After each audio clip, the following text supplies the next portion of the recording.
দেখো আমরা একটু লেখার চেষ্টা করি এস এস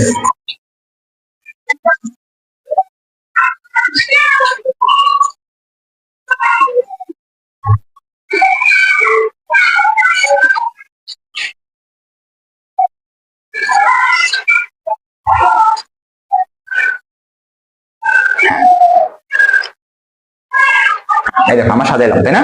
এবার লাস্টে তুমি এটাকে একটু মুছে দাও, হ্যাঁ, লাস্টের এসটাকে একটু মুছে দিলাম, বাস।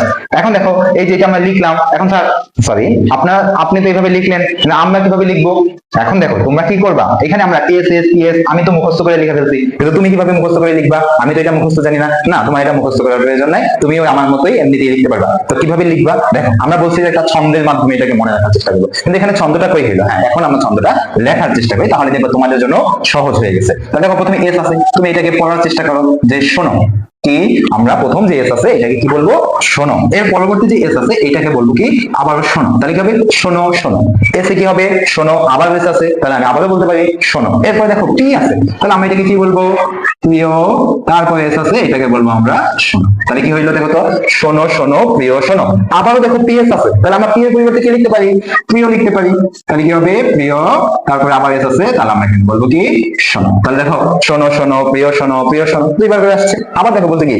ডিপিএস, তাহলে এবার ডি আসছে। পি আছে, এস আছে, আমরা জানি পি এর ফুল মিনিং, আমরা পি এর জন্য কি ছন্দ দেই, এস এর জন্য কি ছন্দ দেই আমরা এটা জানি, কিন্তু আমার কাছে এখন নতুন একটা লেটার চলে আসছে, সেটা কি? ডি। এই ডি একটা অরবিটাল, তাই না? তাহলে দেখো আমরা ডি কে কি বলবো? আমরা এখানে বলবো দুইবার। কি বলবো? দুইবার। দুইবার। এরপর পি কে আমরা কি বলবো? আবারও সেই পি আছে, তাহলে আমরা বলতে পারি প্রিয়। তাহলে কি হবে? এস আছে, আবারও লিখবো শোনো। তাহলে দেখো দুইবার প্রিয় শোনো। আবারও ডি এস আছে, তাহলে ডি এর জন্য আবারও বলবো দুইবার। তাহলে দুইবার। পি এর জন্য বলবো প্রিয়। আবার এস আছে, এটার জন্য বলবো কি? শোনো। তাহলে কি হলো? দুইবার প্রিয় শোনো। এরপর দেখো আবার আমি ডি এর জন্য জানি দুইবার, এখানে ডি আছে তাই আবার লিখলাম দুইবার। আমি পি এর জন্য জানি প্রিয়, এস এর জন্য জানি শোনো, বাস। এবার দেখো আমাদের নতুন অরবিটাল চলে আসছে, সেটা কি? আমরা এস টি ডি এর সাথে পরিচিত, কিন্তু আমার এখন নতুন একটা কি চলে আসছে? অরবিটাল চলে আসছে, এবং সেই অরবিটালটা কি?